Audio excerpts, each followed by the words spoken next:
Welcome to another episode of 24/7 Laredo Podcast. It's a free and independent newscast that talks about issues affecting Laredo, of course, and the Texas-Mexico border. I'm your host, Jesus Trigaza, and thank you for joining us. I hope you're having a very good summer because I know it's really hot out there. So stay inside if you can, of course. You can follow us on Facebook, Instagram, or of course, on YouTube, and subscribe to the channel so you can keep up with all the latest updates. We are sometimes bilingual, so don't be surprised. We speak Spanish every once in a while as well. Our guest, of course, today is Dr. Tyler King, who is the City Councilman for District 6 for the City of Laredo. Welcome. Hey, Welcome to the Judge. show. Thank you for having me. No, thank you for coming. I know you've been busy among other things other than the campaign. You got a very busy practice as well. But how are you doing? Doing well. This will be my first time ever running for reelection for something. Is it slightly different? Yeah, than it's the a first? different feeling. I moved to Laredo. For those who don't know, I moved here in 2020, 6 years ago. I'm originally from Memphis, Tennessee. I taught high school history in Donna, Texas, from 2012 to 2016 Right. in the Rio Grande Valley and near McAllen. During that time, that was my first time ever to the border. And I fell in love with South Texas, fell in love with the food, the people. And then eventually my wife, Yes, of course. Alejandra, who Right. is from Monterrey, Nuevo León, Mexico, a proud regia. And so we moved here April of 2020, pandemic. We had our 6-month-old driving from Memphis, Tennessee to here through Dallas and Austin with not a car on the road. When during lockdown, we get here and I'm going to get started with the family medicine Right. residency program. And then all of a sudden, 2 years later, we meet some of our best friends ever, Right. and we decide we're going to stay here. And then an opportunity came up to run for city council, and somehow, some way, the Laredoans, Laredo is a very, very accepting yes. community.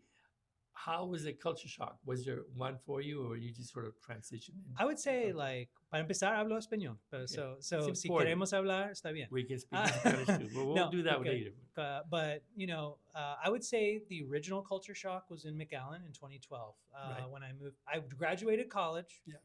packed up my Honda Civic, drove 15 hours in one day from Memphis to McAllen. I get there after midnight. Where'd you graduate from? University of Tennessee in Okay, Knoxville. so you're from Tennessee. Yes. So Okay. my UT, because if you're east of the Mississippi River, we call that UT. Exactly. My UT, Knoxville.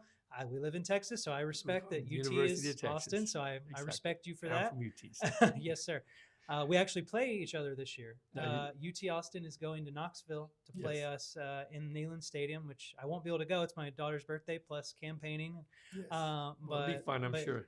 Best of luck for that. Well, But, definitely. Now you've your wife has obviously settled in, and you have a thriving practice. Where's your office located? Yeah. So I do practice right in the middle of the district, 8607 McPherson, where Dr. Shaw used to be the eye doctor, and we have myself and Dr. Mario Flores. We're both employed by Laredo Primary Care Associates of Laredo, and which is owned by Laredo Medical Center. It's a few blocks from Yeah. from Del Mar. Yeah, it's just north South. of Del Mar. Yeah, so if you're on McPherson and you go north towards of Del Mar towards International, you'll see the Sushi Madre on the left, Yes. on the west side, and then we're right on the other side of the street. That's right. Yeah. That's right. Well, We do partake in Sushi Madre and Cinco Villa quite often. They're both I nearby. can imagine. Yeah. A lot of good food there. I can tell you, Yeah. there's a lot of restaurants on the north side. Yes. Of course, the south side has a lot of many more as well. But For sure. they're all great food. Now, Councilman, one question that many people ask is because they don't know the districts. Yeah. Where is District 6, which is your Yeah. district? What area is covered? Yeah, so basically think north of Del Mar, east of I-35 with a few exceptions, but think all of San Isidro, North Central Park, Shiloh Crossing, Plantation, Winfield, Crown Ridge, Shiloh. So basically it's the only part west of McPherson, north of Del Mar we don't hit is some of the Troutman Elementary School. That's technically not ours, but we have Las Brisas. Right. Districts 5, 6, and 7 kind of converge around Troutman Right. Middle School. But, we're all a team. I mean, yes, we represent districts, but I'm a firm believer if someone reaches out from another district, we're there are constituents right. as well. Exactly. It's well, not. they can have a job in the north Yeah. side and definitely have Yeah. some issues they can certainly count For on you sure. for your help as well. Yes. Yesterday, a few days ago, there was a city council meeting, and it took longer than normal. In fact, a lot of items were not covered. So how does that work? Yeah, it's one of those things that I get. You meet twice a month, basically. Yeah, so by charter, we're required to meet once a month. But we meet the first and third Monday of every month, besides July and December. I'd be happy to work more and to be there more often. And but getting the 9 council members. But the charter also says you got to end by 11 o'clock. Yeah, so that actually is, I think we have that in ordinance, the 11 p.m. thing. We could, I think, change that. Do I think we should be there until 2 a.m. like the good old days of Laredo? Yes. I don't know if that's necessary. I think we should be able to run the meetings more. We should be able to get them done by, Right. Regardless of how long the agenda is, we should be able to get through it. Some of the things that take up a lot of time end up being recognitions, which we've talked about moving that to a different day for whatever reason. It just keeps happening, Right. Yeah, because it takes about an hour and a half for that. Lately with recognitions, it's been I love seeing all the people that we recognize, but it's gotten to the point where maybe it's time to move down either the hours a little bit longer, or just move those dates. And then the state because also, a lot of people go. I mean, I went to city council maybe about a year or two ago, and my item was kicked out to the very end, and then it got to 11 o'clock, and then I was thrown out. So, people do wait there for 6 hours to get the chance to talk to the council, and it doesn't work out like that. Yeah, and so the state of Texas does require that any person who signs up for public comment as well, we have to let them speak. Right. Last night, 65 people signed up to speak. So that's we're going on over 2 hours of required public comment time. Now, the 3-minute rule that we have is set by us, but that's kind of the standard 3 minutes. And so Texas, it's very lenient in that sense, and we have to follow the law. But if someone signs up for general comment versus under the item, they might get the general comments first, and then they can't really speak on the item until the item comes up. And what if the item doesn't come up and they're there 6 hours? Yeah. Well, it happens. Because I've been there sitting on the other side, and it's been. Yeah, but we have to work on that. It's the meetings are not very. But I can't see that they might not be efficient, but I don't see much. It's just so much work. That's all it is. It's a lot of items that need to be covered, and everyone wants their items covered. Yeah. And I think what we used to do is put the county, when I was working for the county, we put the county officials to do their stuff at the end and let the citizens come first, because they're getting paid whether they're there or not. They're getting paid, so that's always was an issue. But I do want to ask you now. You started almost 4 years ago. You were brand new with city council.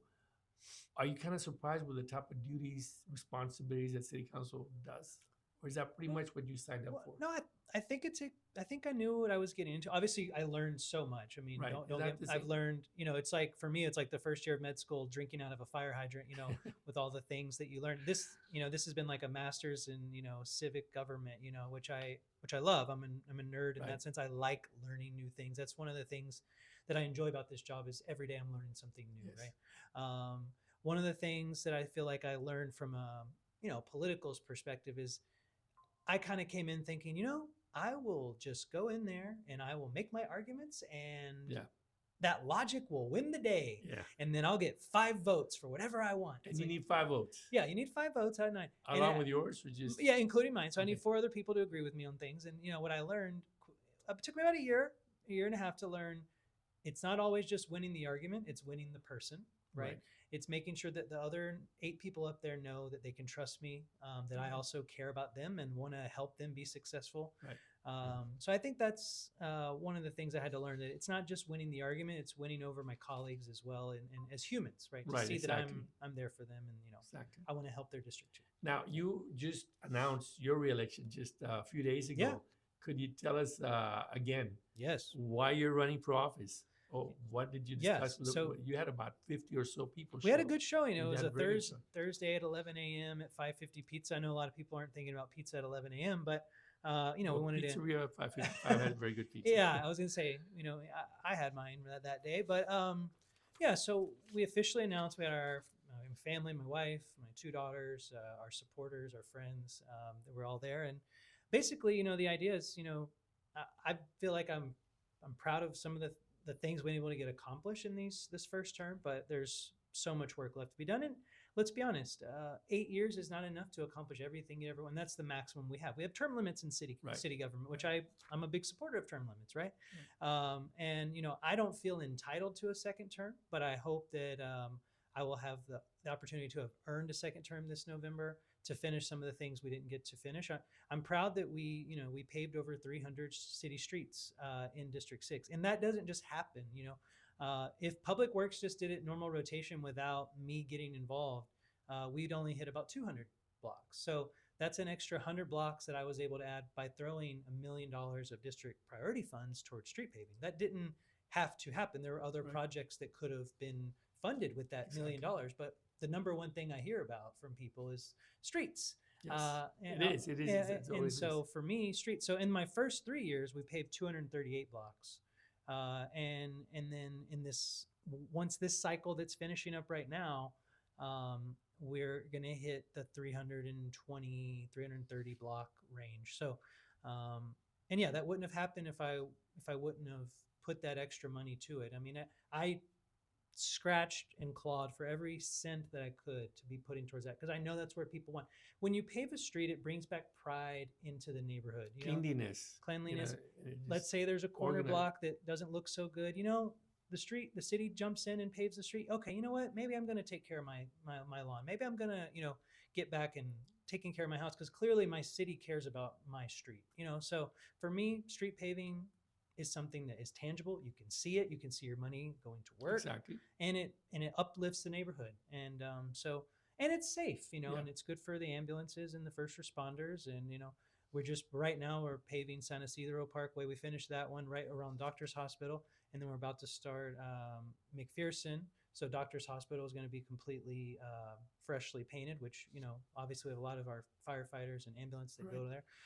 So I'm very into the boring stuff. Like, I love traffic stuff. I love infrastructure. I love streets. Because personally believe that's what city government's about, right? Well, it's incredible how big the district has grown. Yeah. Outside the loop, San Isidro. I'm on the other side of the loop it's a whole, and their homes are beautiful homes out there. They're just like everywhere else, but it's kind of in a hilly area, and so that pretty. Oh yeah, so east of Loop 20. I split up San Isidro. When I mentioned San Isidro earlier, should have specified I have both west of the loop and east of the loop. So I have the Academy and United High School section. And do you still foresee a lot of growth from that area? Yeah, all the way to Del Mar. Because I also have the coves at Winfield. I have that as well. So basically, if you take San Isidro around Academy, then you have Harmony Hills being developed right now by the Sertuche Rodriguez family. There, about 600 acres, I think 2,000 homes. That they're in like phase 2 of 12 right now. That's going to be a massive growth. Incredible. And then that is going to connect to the coves at Winfield, where Roberto Santos Elementary School is, and the Alexander 9th grade campus. So that is all going to be connected.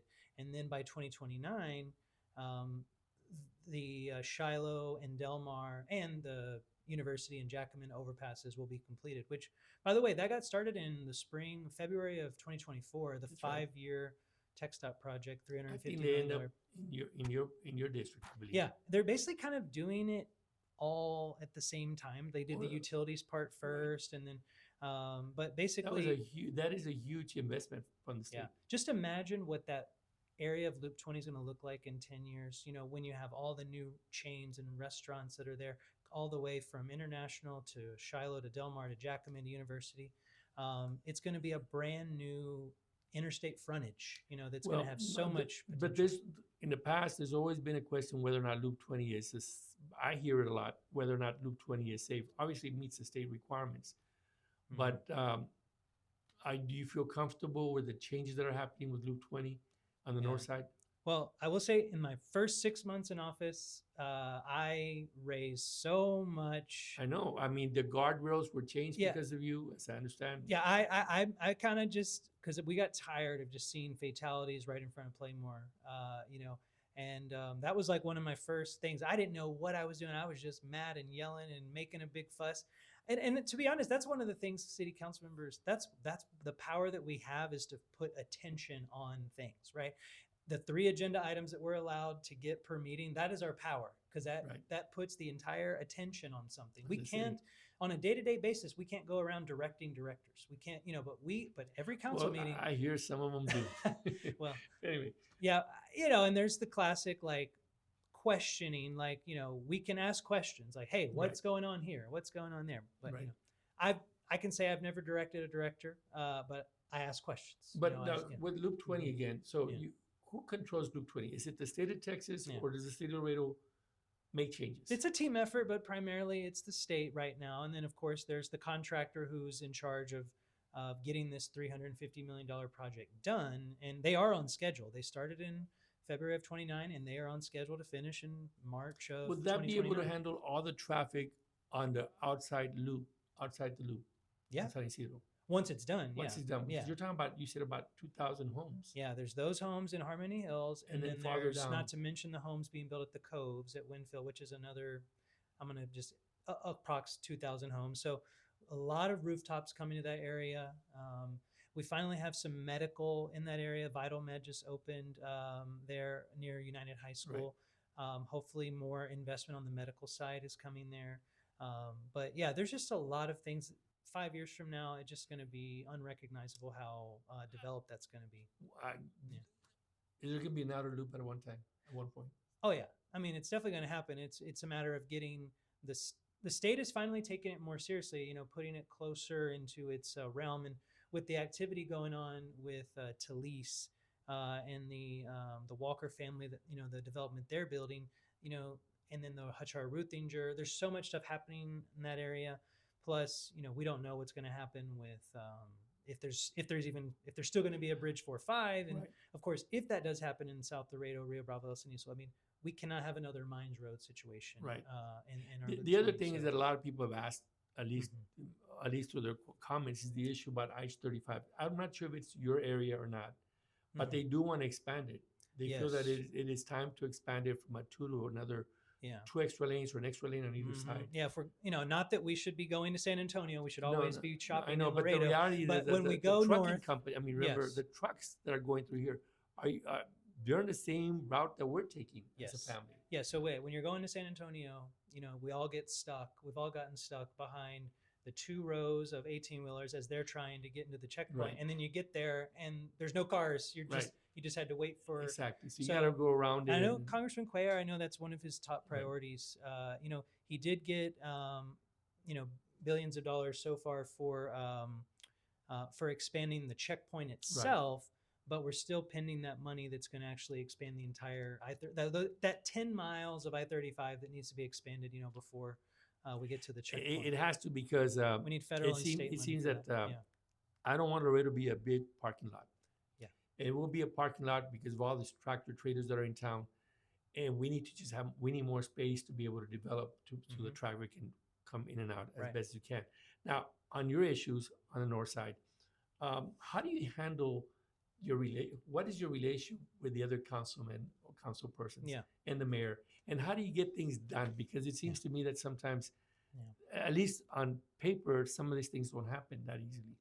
Yeah, look. I've had 1 or 2 moments in my 4 years where there was some pretty big public disagreements with my colleagues. And, sometimes feelings can get hurt. And like I said, took me a little bit to learn that, it might feel good to point the finger and be right on something. But, when you're up there, if you can beat your chest, and you can make the public, happy for a moment. Because, sometimes you feel like you're on the side of the public and you want to kind of put your finger in the eye of some of your colleagues. Well, one of the issues that bites you later. But one of those issues is the data center.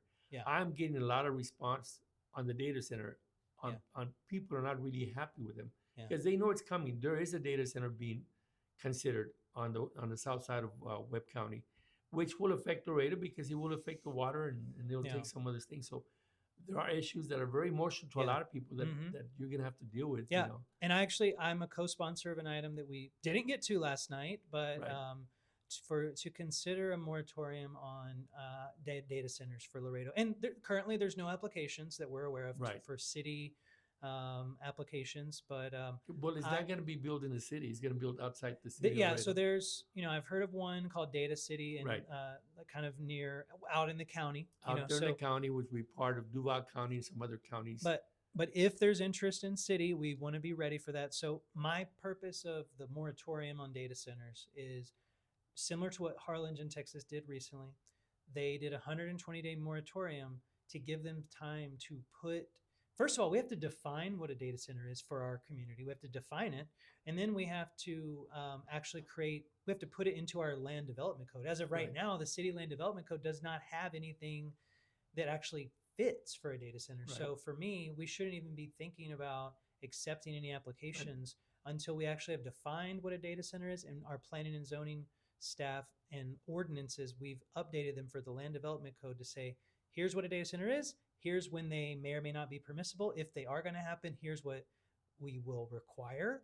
Like, for example, if there is a world out there where there's a data center that is environmentally friendly and doesn't take a bunch of water and can recycle water and doesn't have the noise that we've seen other data centers, if that technology exists and there's someone willing to do that, I mean, and it actually brings jobs, because that's the other thing. A lot of these data centers don't bring the jobs that they say they do. Actually, the state of Texas is like, well, not only that, I mean, you also have the solar energy, which we all agree is we need solar energy as well.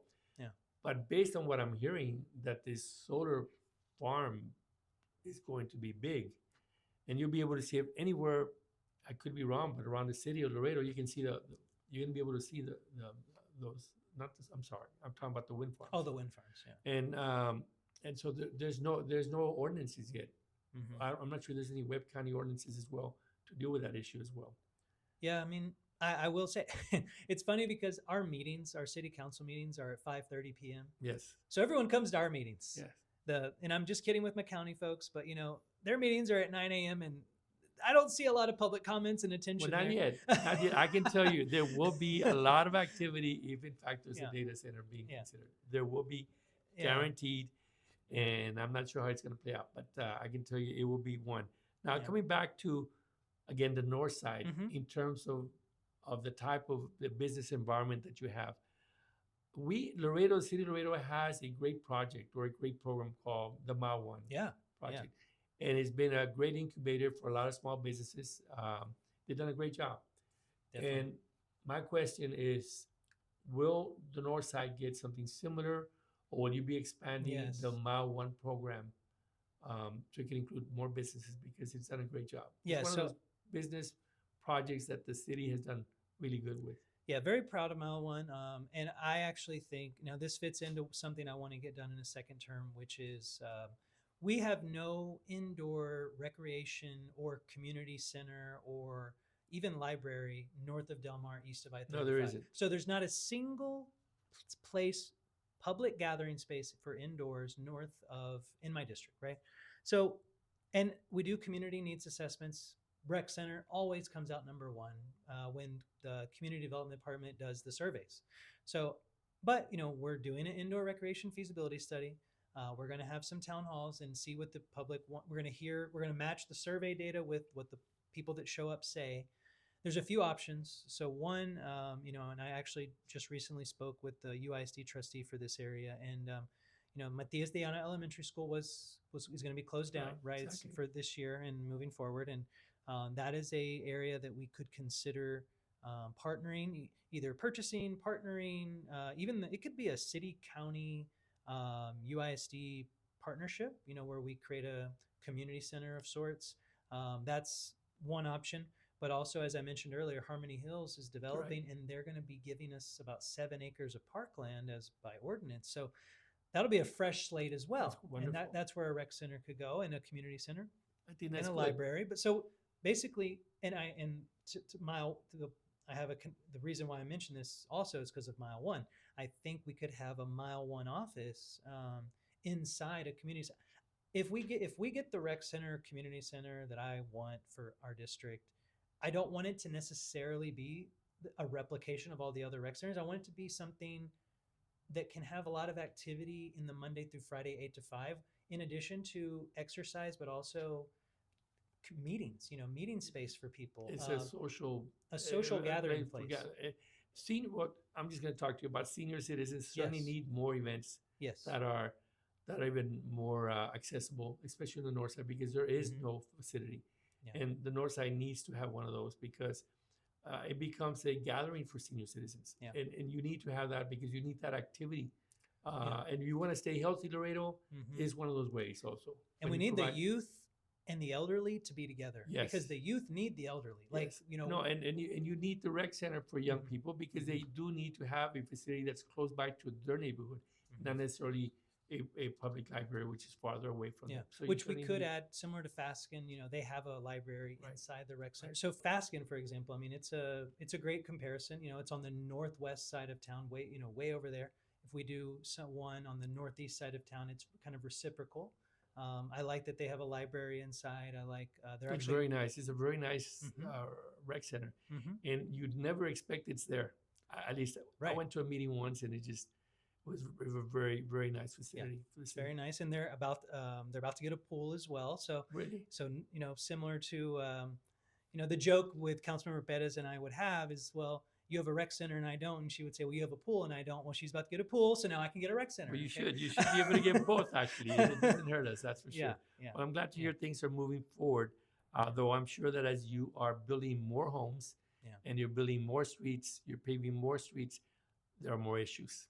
And so Yeah. it's never ending. And that's why I know that streets and lighting Mhm. continue to always be issues in all the campaigns. I'm finally getting the complaints from people at the Coves at Winfield, which is a brand new sub about speeding and traffic. Right. I'm like, okay, we've got enough constituents here now, because it takes time for a development to get your first complaint from Yeah. a new development. So Yeah. that tells me that we are growing. Do and you happen? You don't have Alexander, do you? I do not. No. No. Okay. That'd be- Alexander has the road there.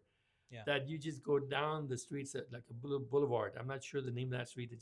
It's about 10-block area, and there are no speed bumps. There's not even a sign that says it's just supposed to go to 20, 30, and people are just Yeah. calling through there all the time, and it's loud. I will say, Councilmember Ruben Gutierrez, he did add, those speed tables on Alexander Parkway. Yes, he But did. maybe you're referring to the connection between Alexander and University. But yeah, we'll Yes. talk to him. Yeah, I'm going to go talk to him about that. But definitely Yeah. that's an issue.